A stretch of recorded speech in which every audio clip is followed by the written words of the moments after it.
Hello বন্ধুরা, welcome to my new blog. আজ আমাদের সকলের ইচ্ছা হয়েছে, আজ আমরা রাতের ডিনার খাবো খিচুড়ি, ডিম ভাজা এবং পাঁপড় ভাজা। তো তারই প্রস্তুতি চলছে, চলুন আপনাদেরকে দেখানো যাক। তো এখানে খিচুড়ির জন্য চাল সেদ্ধ করতে বসিয়ে দিয়েছে, এদিকে পাঁপড় ভাজছে মা,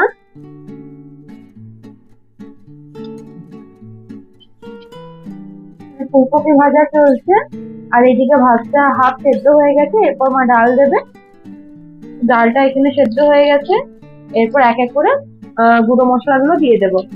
প্রথমেই দেবো পরিমাণ মতো নুন, দেবো হলুদ গুঁড়ো, ধনে গুঁড়ো,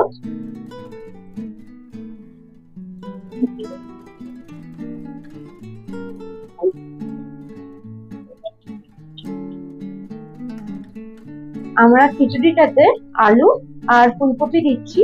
ফুলকপিটা ভাজা হচ্ছে, এখানে আলুটা দেওয়া হয়েছে। এরপর দেবো তেজপাতা, তেজপাতাটা দিয়ে দেবো টমেটো কুচি, কাঁচা লঙ্কা চেরা, নিয়ে ভালো করে মিশিয়ে নেব। ফুলকপি ভাজা হয়ে গেছে, খিচুড়িটা নামানোর আগে ফুলকপিটা দিয়ে তারপরে নামাবো। এবার দেবো একটু লঙ্কা গুঁড়ো, যাতে কালারটা ভালো আসে। খিচুড়িটা ছোঁকার জন্য এখানে তেল দেওয়া হয়েছে। তেলটা গরম হয়ে আসলে দিয়ে দেবো শুকনো লঙ্কা, আর দেবো রসুন কুচি আর পেঁয়াজ কুচি, নিয়ে ভালো করে ভাজবো।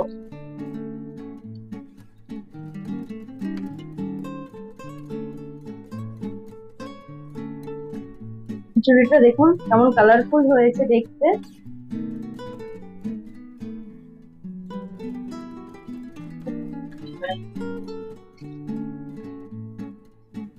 শীতকাল মানেই মটরশুঁটি, আর মটরশুঁটি যদি একটু না দেওয়া হয় তাহলে তার ভালো লাগে। মটরশুঁটি দিয়ে দিয়েছি এখানে, ভালো করে মিশিয়ে নেব। এরপর ভেজে রাখা ফুলকপি গুলো দিয়ে দেব।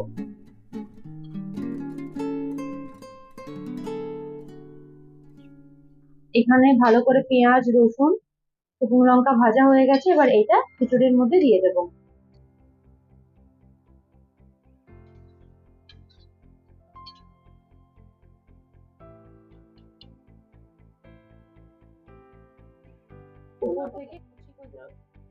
উপর থেকে ধনে পাতা কুচি ছড়িয়ে দিলেই খিচুড়ি রেডি।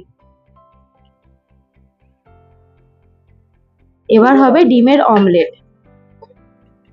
ডবল ডিমের অমলেট হবে, তার জন্য এখানে পেঁয়াজ কুচি, লঙ্কা কুচি, দুটো ডিম এবং নুন দিয়ে ভালো করে ফেটানো হচ্ছে। ডিমটা দিয়ে দিলাম,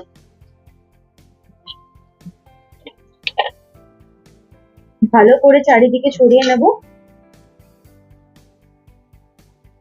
উল্টে পাল্টে দিলেই রেডি ডিমের অমলেট।